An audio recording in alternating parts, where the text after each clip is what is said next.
semuanya. Kami dari kelompok 7 7 kewirausahaan. Di sini kami akan memaparkan ide bisnis dari kami. terkait produk sambal mangga. Baik, perkenalkan saya Kotra Desyifa Kairinisa dengan NIM 814. Saya Ahmed Siman Salma dengan NIM 832. Saya Utlindi Astuti dengan NIM akhir 799. Saya Rel Zefira Kristi dengan NIM akhir 820. Dan saya Nela Felisa Huda Murti dengan NIM 810. Selamat menyaksikan. Sebelum memulai usaha bisnis, alangkah baiknya kita merancang sebuah ide bisnis dengan menggunakan VPC atau Value Proposition Canvas. Nah, VPC ini dapat membantu kita untuk menganalisis kebutuhan, masalah konsumen, memberikan solusi, serta memberikan nilai tambah kepada produk yang akan kita buat. Nah, VPC ini juga terdiri atas dua bagian. Yang pertama adalah profil pelanggan, dan yang kedua ini adalah peta nilai. Pada profil pelanggan terdapat tiga bagian utama. Yang pertama adalah customer job, bagaimana konsumen sambal mangga ini melakukan aktivitas utamanya dengan membeli produk sambal mangga di toko offline maupun online, atau dengan membuat sendiri di rumah. Yang kedua adalah customer pain, bagaimana pelanggan menghadapi masalah seperti rasa sambal yang tidak sesuai, tambahan bahan kimia, lalu juga kesulitan membuat sambal itu sendiri. Yang ketiga adalah customer gain, bagaimana pelanggan menginginkan rasa sambal yang lezat, unik, praktis, dan terjangkau dengan varian rasa yang otentik, menarik, dan seimbang. Selanjutnya, peta nilai. Pada peta nilai ini juga terdapat tiga bagian penting. Yang pertama adalah pain reliever, bagaimana produk sambal mangga ini dapat menawarkan solusi yang baik dengan menggunakan bahan yang alami, kemasan yang praktis, rasa yang unik dan seimbang, serta harga yang kompetitif. Yang kedua adalah gain creator, bagaimana produk sambal mangga ini dapat menciptakan nilai tambah yang signifikan dengan menawarkan varian rasa yang unik, kemasan yang menarik, harga yang terjangkau, dan program loyalitas yang dirancang khusus. Dan yang terakhir adalah produk, yakni sambal mangga. Kali ini saya bakal menjelaskan terkait BMC atau Business Model Canvas. Nah, Business Model Canvas ini merupakan sebuah kerangka kerja atau alat strategis yang digunakan untuk menggambarkan, merancang, dan menganalisis model bisnis. BMC ini memvisualisasikan elemen-elemen kunci penting dari sebuah bisnis menggunakan bagan yang sederhana, dan tentunya melalui bagan yang sederhana ini dapat mempermudah para pebisnis untuk memvisualisasikan konsep bisnis mereka itu sendiri melalui BMC. Nah, BMC sendiri mempunyai 9 elemen penting, dan kali ini saya bakal menjelaskan 4 poinnya tersebut. Pertama itu ada customer segment atau target pasar. Nah, di sini kita menekankan kepada pelanggan atau siapa sih yang bakal menjadi target pasar kita dari ide bisnis yang kita rancang, yaitu sambal mangga.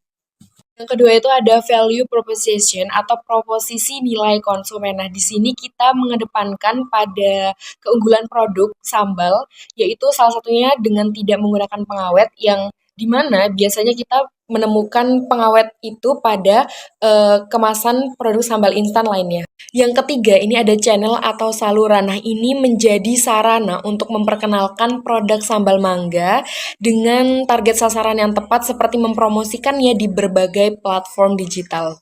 Keempat, itu ada customer relationship. Nah, di sini menjelaskan terkait hubungan antara produsen dan konsumen. Di sini juga menentukan bagaimana cara menjalin hubungan dengan konsumen secara langsung maupun tidak langsung. Baik, langsung saja di sini saya akan membahas tentang bisnis model canvas pada bagian key activity. Apa itu key activity? Yaitu kegiatan bisnis apa yang akan kita lakukan. Nah, di sini kita akan membuat suatu produk yaitu sambal mangga. Dalam aktivitas ini kita akan melakukan sebuah proses produksi. Sebelum itu pastinya kita akan membeli terlebih dahulu alat bahan yang akan dibutuhkan. Nah, setelah itu kita baru masuk ke proses produksi, di mana kita harus membuat sambal mangga agar stoknya tetap ada. Setelah itu kita akan melakukan marketing, di mana kita akan rajin tiap minggu untuk update tentang sambal mangga dan untuk menarik konsumen, memberitahu konsumen bahwa stok sambal mangga yang kita buat itu ada dan siap untuk dijual. Selanjutnya kita akan riset rasa baru dengan membuat varian lain yang lebih menarik. Selanjutnya yang terakhir ada aktivitas keuangan, di mana kita harus mencatat semua pengeluaran, pemasukan, pendapatan yang kita dapat dari menjual produk sambal mangga ini.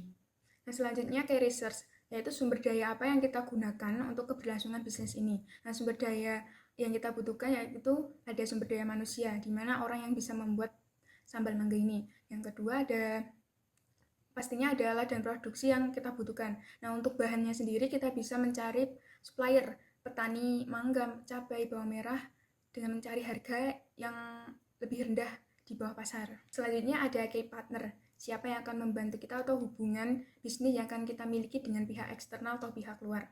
Dengan pihak petani sebagai pemasok utama dalam bahan produksi seperti mangga, cabai, bawang merah.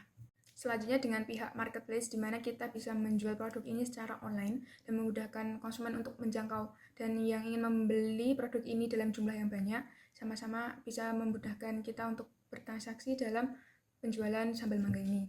Selanjutnya ada revenue stream, yaitu sumber pendapatan dari bisnis yang kita jalankan ini, seperti mengikuti event-event yang ada di kampus, mengikuti bazar, mengikuti tenan, dan dari penjualan online. Selain itu, kita juga bisa mengadakan bundling dengan pembelian banyak, bisa mendapatkan harga yang murah. Dari situ kita bisa memaksimalkan penjualan produk ini dan mendapatkan keuntungan. Selanjutnya yang terakhir ada cost struktur atau struktur biaya, segala biaya yang kita keluarkan untuk menghasilkan produk ini dan menjalankan bisnis ini. Yaitu ada biaya produksi, biaya operasional, mencakup biaya tetap fixed cost, dan biaya variabel yang kita keluarkan atau kita hitung selama bulan ataupun tahun. Selain itu, ada biaya dengan key partner, yaitu biaya pembayaran dengan pihak eksternal yang sudah membantu kita untuk menjalankan bisnis ini. Selanjutnya ada financial projecting. Financial projecting atau proyeksi keuangan adalah perkiraan atau gambar keuangan di masa depan untuk sebuah usaha atau bisnis berdasarkan data saat ini dan rencana bisnis ke depan. Proyeksi ini biasanya mencakup pendapatan, pengeluaran, laba, modal, dan titik IPAS atau BIP dalam periode tertentu, mencakup bulan, triwulan, ataupun tahun. Yang pertama ada modal. Modal adalah semua bentuk sumber daya atau kekayaan yang digunakan melalui penjalanan dan mengembangkan sebuah usaha. Modal biasa berupa uang, aset, alat, atau kemampuan yang dimiliki untuk mendukung kegiatan bisnis. Yang A, ada biaya tetap. Biaya tetap adalah biaya yang tidak berubah meskipun jumlah produksi naik atau turun. Biaya ini harus tetap dibayar dalam periode tertentu, terlepas dari seberapa banyak produk yang dihasilkan atau dijual. Berikut biaya tetap dengan perkiraan biaya penyusutan alat bulanan. Yang pertama ada cobek, seharga 30.000, harga penyusutan per bulan 2.500, keterangan untuk menghaluskan sambal. Yang kedua ada kompor dan gas, harga satuannya 300.000, harga penyusutan 25.000 untuk memasak sambal. Yang ketiga ada telanan dengan harga satuannya 27.000, harga penyusutan 2.250 untuk keterangan untuk alat memotong bulanan. Selanjutnya ada pisau dengan harga satuan 15.000, harga penyusutan per bulan itu 1.250 untuk memotong bahan. Selanjutnya ada solet, harga satuan 12.000, harga penyusutan bulanan ada 1.000, keterangannya untuk mengambil sambal dari cobek. Dan selanjutnya ada piring, harga satuannya 12.000, harga penyusutan 1.000, keterangan untuk menaruh bahan. Selanjutnya ada sendok dengan harga satuan 9.000, harga penyusutan per bulan 750, keterangannya untuk menyendok bahan.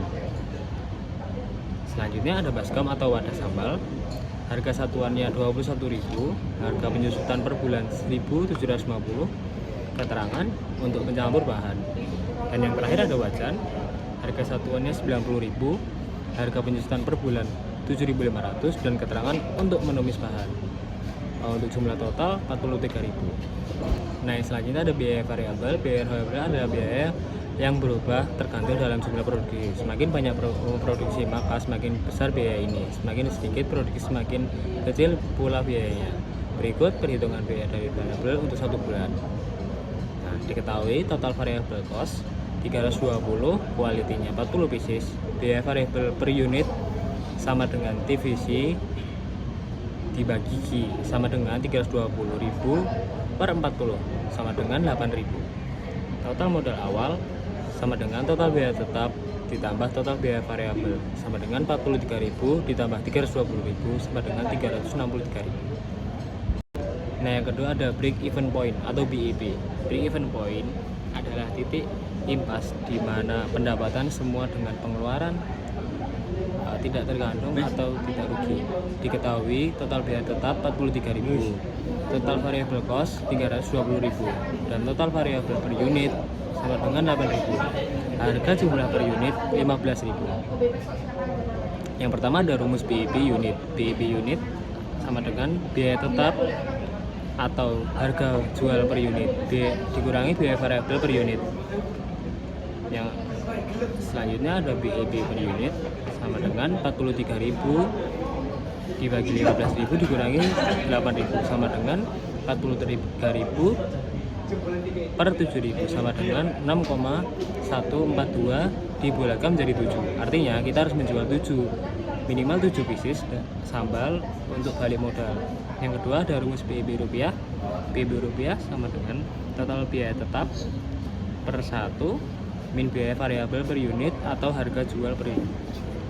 BEP rupiah sama dengan 43.000 per 1 dikurangi 8.000 per 15.000 sama dengan 43.000 dibagi 1 min 0,5333 sama dengan 92,136 dibulatkan menjadi 92.000. Baik, yang ketiga itu ada target penjualan. Jadi target penjualan itu adalah jumlah produk atau nilai penjualan yang ingin dicapai oleh suatu usaha dalam periode waktu tertentu. Jadi dalam sambal mangga kami itu mempunyai target penjualan sebesar 10 piece per minggu dan 40 piece per bulan dengan harga per piece-nya hanya Rp15.000 dengan total penjualan Rp600.000 dan laba bersih sebesar Rp237.000. Yang keempat itu ada operasional. Jadi operasional itu kegiatan sehari-hari yang mendukung kelangsungan proses seperti proses produksi, pengemasan, distribusi, dan layanan pelanggan. Jadi yang pertama itu ada produksi seperti bahan baku, alat dan bahan, dan proses pembuatan. Yang kedua itu ada pengemasan seperti menakar sambal dan menutup dan menyegel sambal. Yang ketiga itu ada distribusi. Distribusi itu seperti mengantar langsung ke pelanggan atau COD dan membuka lapak atau bazar. Yang keempat itu ada pemesanan dan penjualan seperti posting produk dan membuat promo. Yang kelima itu ada administrasi dan keuangan. Jadi seperti mencatat pemasukan dan pengeluaran. Sekian, terima kasih. Sekian pemaparan ide bisnis dari kelompok kami. Kurang lebihnya mohon maaf. Semoga bermanfaat. Terima kasih. Sampai jumpa di Expo. Bye-bye.